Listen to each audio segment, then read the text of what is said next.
Hello साथियों, मैं महेंद्र पारसारथी आज आप लोगों को प्रकाश के अपवर्तनांक संबंधित कुछ बेसिक कॉन्सेप्ट के साथ निरपेक्ष अपवर्तनांक को साथ में रखते हुए मैं आज आप लोगों को न्यूमेरिकल लगाने का एक बेसिक कॉन्सेप्ट अपवर्तनांक से देना का प्रयास करता हूं।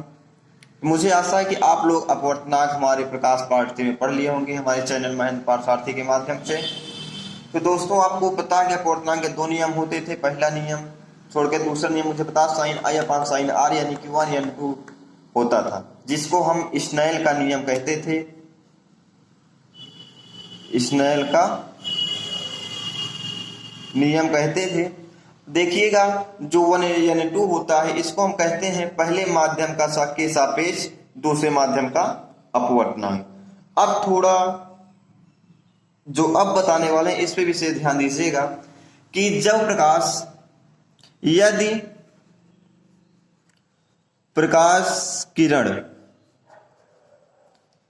प्रकाश किरण निर्वात से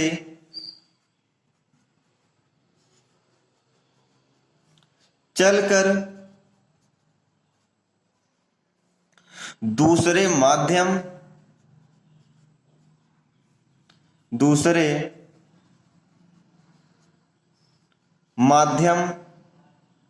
में प्रवेश करती है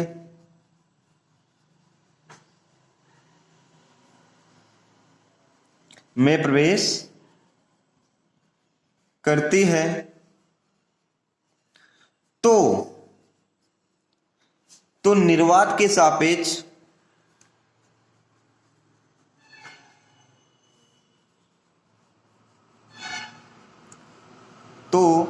निर्वात के सापेक्ष उस माध्यम के अपवर्तनांक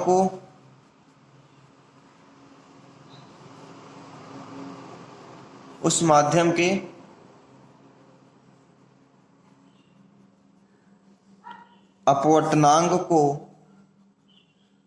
निरपेक्ष अपवर्तनांक कहते हैं। निरपेक्ष अपवर्तनांक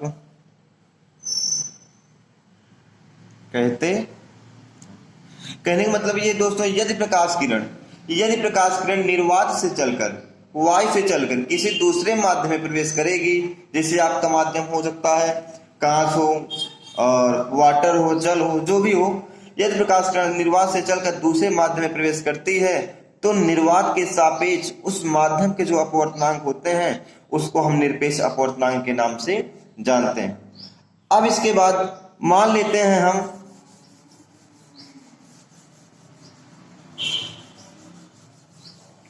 कि जो माना यदि माध्यम पहला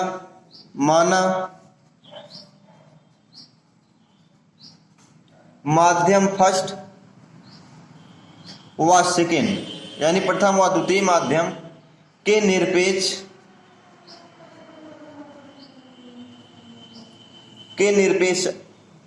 अपवर्तनांक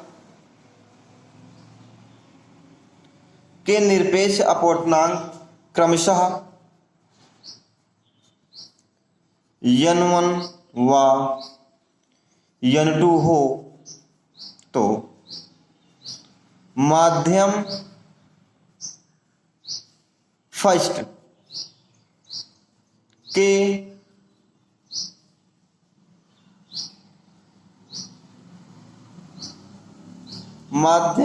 पहले माध्यम के सापेक्ष दूसरे माध्यम का अपवर्तनांक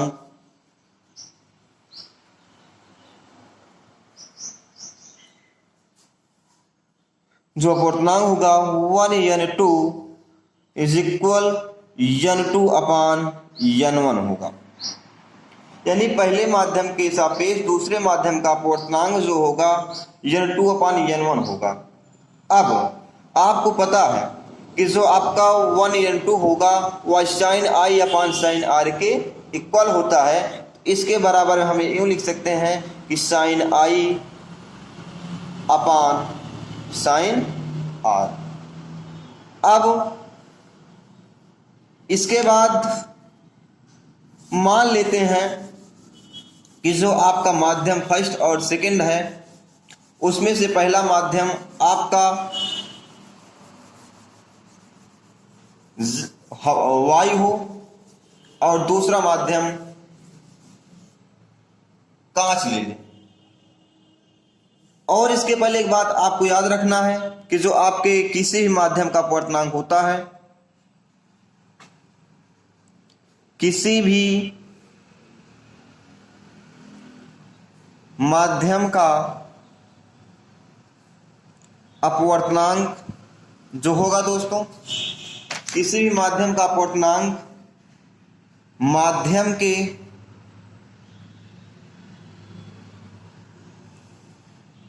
प्रकृति तथा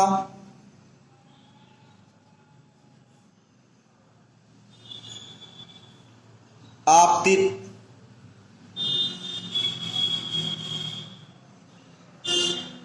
प्रकाश की तरंग दैर्घ्य यानी लैम्डा तथा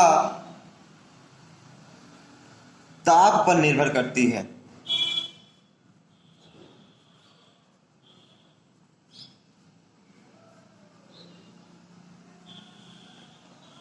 इस पॉइंट को दोस्तों आप लोग विशेष ध्यान रखिएगा।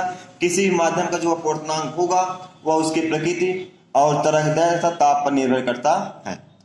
अब 1n2 इज इक्वल क्या होगा, जो आपका प्रथम माध्यम का वेग फर्स्ट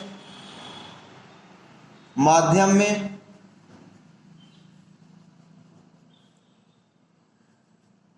प्रकाश का वेग बटे दूसरे माध्यम में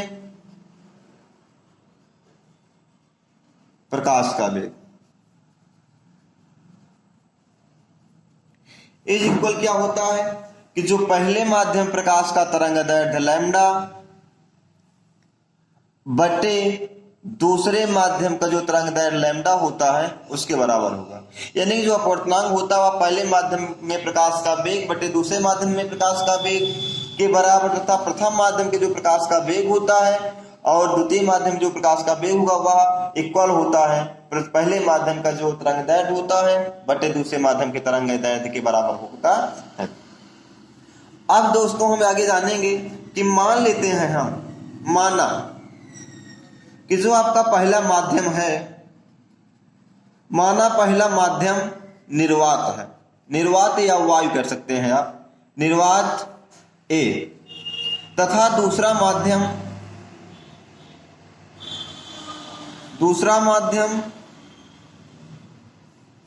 आपका कांच ले सकते हैं और या वाटर ले सकते हैं, कुछ भी ले सकते हो। हम यहां ले रहे हैं कांच है, यानी कि जी। अब मुझे इसको हम इस तरह लिख सकते हैं कि ए यानी जी यानी कि 1, इसमें होता क्या था 1n2, यानी पहला माध्यम आपका क्या होता था, यहां पहला था तो आपका पहला लिखा जाता है, लेकिन पहले के स्थान इस पे कौन सा माध्यम है ए और दूसरे के स्थान में क्या है आपका दोस्तों जी। तो जो आपका पहला है पहले माध्यम के स्थान पर ए हो जा रहा है और जो आपका दूसरा माध्यम दूसरे माध्यम के स्थान पर क्या लिया गया है जी। तो हम लिख सकते हैं कि आप पहले माध्यम में ए एन जी यानी हवा के सापेक्ष कांच का अपवर्तनांक या किसके बराबर होता है। अब पहले माध्यम में जो वेग होगा, यहाँ पर 1n2 था, पहला माध्यम था, पहले माध्यम में वेग यहाँ पर क्या है वायु है, तो वायु के साथ वायु में यहां लिख सकते हैं पहला माध्यम वायु है, इसको लिख सकते हैं क्या दोस्तों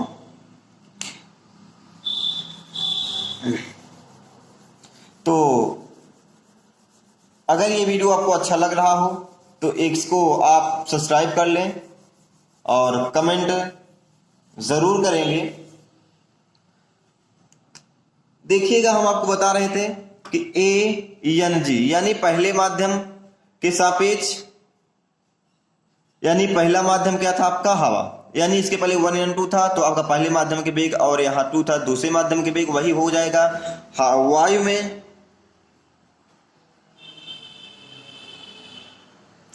प्रकाश की चाल बटे, अब दूसरा माध्यम क्या था, यहां पर दूसरे माध्यम की चाल होती थी, लेकिन यहां दूसरा माध्यम क्या है आपका दोस्तों, कांच। कांच में प्रकाश की चाल, प्रकाश की चाल, और जो आपका पहला माध्यम है उसकी तरंग दैर्ध्य यानी लैम्डा ए, पहला माध्यम क्या है दोस्तों यहां पर आपका ए है, बटे दूसरे माध्यम की तरंग दैर्ध्य यानी कि आपका क्या है कांच, दूसरा माध्यम है, दूसरे माध्यम की तरंग दैर्ध्य। तो आप इसको लिख सकते हैं कि ए एन जी, जो वायु प्रकाश की चाल होती है इसको हम सी से डिनोट करते हैं। वायु प्रकाश की चाल जो होती है दोस्तों उसको हम सी से, और जो प्रकाश की चाल होती है उसको हम लिखते हैं क्या, बी से, is equal lambda A upon lambda G. आपका ये फार्मूला बना। अब इसके बाद हम आपको न्यूमेरिकल वेज बताएंगे। देखिएगा दोस्तों, आपको एक चीज पता है कि अपवर्तनांक में आपतित किरण का की जो वेग होती है वह बदलती रहती है और आवृत्ति तथा रंग नहीं बदलता। यानी कि जो अपवर्तनांक में अपवर्तनांक होता है, अपवर्तनांक में अपवर्तनांक में आपतित किरण की वेग बदलता है, यानी जो आपका v होता है, आपतित किरण होती है, आपतित किरण का वेग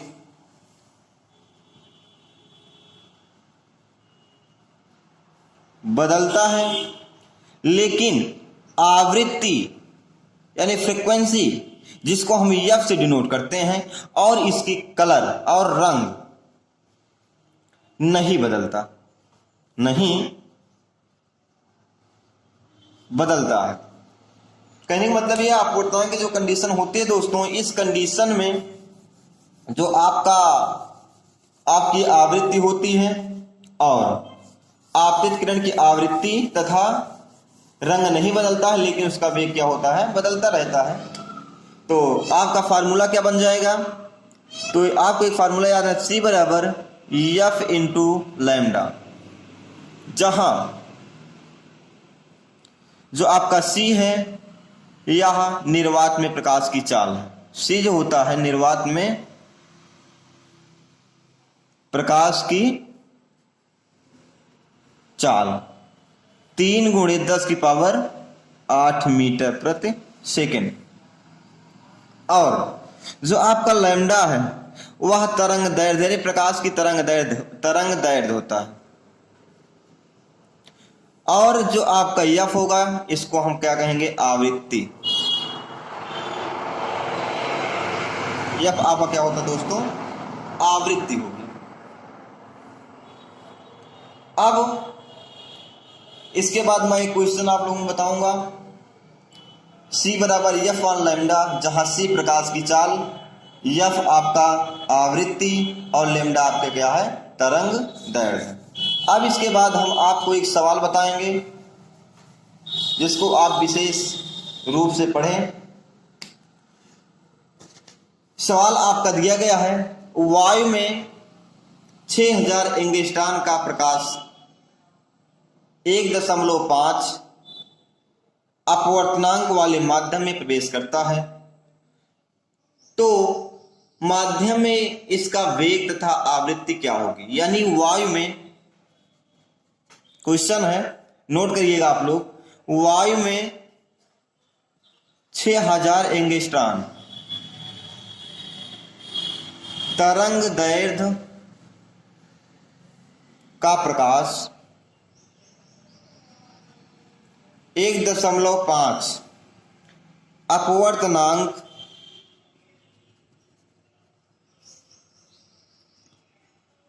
वाले माध्यम, अपवर्तनांक वाले माध्यम में प्रवेश करता है,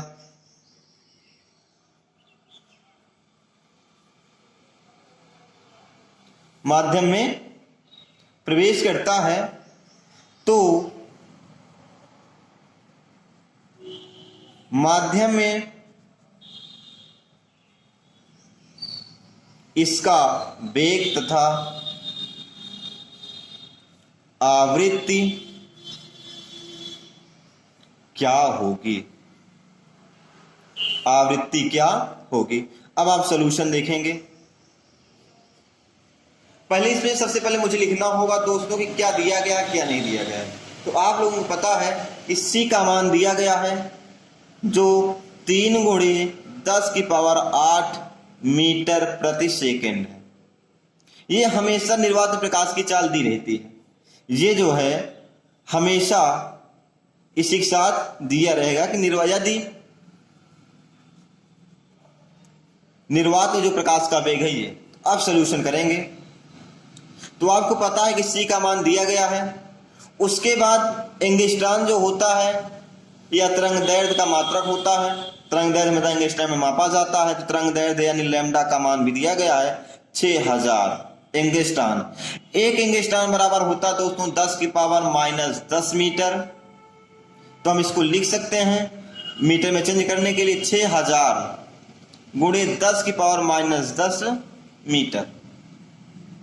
अब यन का मान दिया गया है आपका 1.5।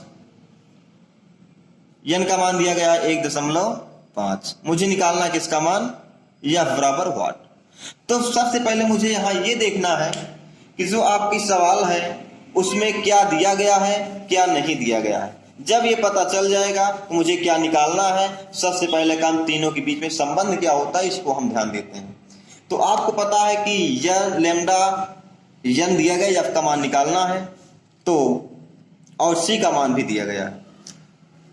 तब दोस्तों आपको एक फार्मूला पता है F निकालने के लिए। F बराबर होता है क्या, C/λ। तो जल्दी से जल्द आपको C का मान यहां पर पुट कर देना है जो कि 3 × 10⁸ है और लैम्डा का मान 6000 × 10⁻⁻10 है। अब दोस्तों याद रखिएगा अगर बटे की कंडीशन में पावर नीचे है, अगर माइनस में पावर नीचे ऊपर ले जाते हैं तो आपका पावर निगेटिव वाला पॉजिटिव हो जाता है। अगर नीचे पॉजिटिव हो तो ऊपर जाने के बाद वह निगेटिव हो जाता है। हम इसको लिख सकते हैं 3 × 10⁸। इस पावर को ऊपर ले जाएंगे 10⁻10 हो जाएगा बटे 6 × 10⁻3 लिख सकते हैं। अब इसको हम इससे क्या कर देंगे, काट देंगे। काटने के बाद अब आपको एक फार्मूला पता होगा a⁻m + a⁻n। अगर आधार बराबर है तो गुणा की कंडीशन में इन घातों को जोड़ लेते हैं यानी a⁻m + n हो जाता है। तो वही कंडीशन इसमें लागू होगा। तो आपको यहां क्या मिला 1 F बराबर 1 × 10⁸ और 10 को जोड़ेंगे कितना हो जाएगा दोस्तों 18 बटे 10 की पावर कितना हुआ यहां पर आपका 3। अब एक यहां पर आपका 2 बचा क्योंकि यहां 2 था। 1 × 10⁸ है, इस पावर को ऊपर ले जाएंगे तो आपका -3 हो जाएगा बटे 2। अब आपका क्या मिला F का मान 10⁻15 बटे 2। अब इसको हम एक पावर हटा करके यहां 14 कर देंगे, एक हम यहां 10 लिख देंगे क्योंकि यहां पावर होगा 10 14 1 15 हो जाएगा। तो हम इसको लिख सकते हैं 2 पंचे 10। तो आपका आंसर आया 5 × 10⁻14। 5 × 10⁻14 इसका मात्रक होता है हाइड्रोजन। तो दोस्तों आपको F का मान निकालना आ गया होगा। अब इसके बाद जो आपकी सवाल कह रही थी कि वेग भी मुझे निकालना है। अब वेग निकालने के लिए हम क्या करेंगे, वेग निकालने के लिए अभी आपको फार्मूला बताया गया था कि जो चाल होती है या वेग जो होगा वह यानी चाल बराबर या C/λ यानी V बराबर C/n होगा। सॉरी, अब C का मान आपको पता है 3 × 10⁸ होगा दोस्तों और n का मान दिया गया था 1.5। अब इस दशमलव को हटाने के लिए ऊपर हम एक जीरो बढ़ा देंगे, यहीं 10 से गुणा करा देंगे, 10 से सब 3 में गुणा कराएंगे, 10 यहीं 30 हो जाएगा दोस्तों, 10 की पावर 8/15। तो इसको काट देंगे, 15 दूना 30। दोस्तों आपका भी का मान जो आया 2 गुणे 10 की पावर 8 मीटर प्रति सेकेंड। मुझे आशा है दोस्तों आपको ये सवाल आ गई होगी। और तो मैं जो आपका अगला टॉपिक होगा उसमें हम बताएंगे आपको उत्क्रमणिता का सिद्धांत, जो कि बहुत ही इंपॉर्टेंट होगा।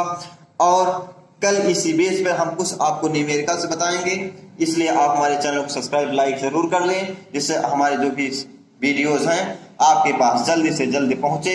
मेरा चैनल का नाम है महेंद्र